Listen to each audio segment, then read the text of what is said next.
அர்ரிஜாலு கவ்வாமூன Alan நிசா, பெண்களுக்கு மேல் பொறுப்புள்ளவர்கள் யார்?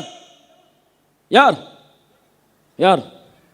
ஆண்கள் மாதிரியே பெண்கள். இந்த சட்டம் எல்லாம் இஸ்லாமில் கிடையாது, கொஞ்சம் புரிஞ்சு கொள்ளணும். பெண்களும் ஆண்களும், ஆண்களுக்கு வேறு தன்மை, பெண்களுக்கு வேறு தன்மை.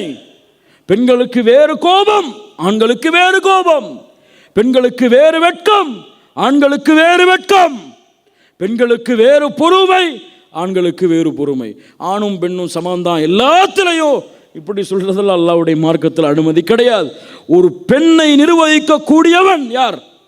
யார்? ஆண்.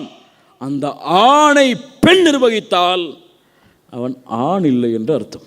அவ்வளவுதான். அல்லாஹ் ரப்புல் ஆலமீன் தெளிவாக சொல்கிறான், அர்ரிஜாலு கவ்வாமூன அலன் நிசா. பொறுப்பாளிகளாக நியமிக்கப்பட்டவர்கள் ஆண்கள் பெண்களுக்கு.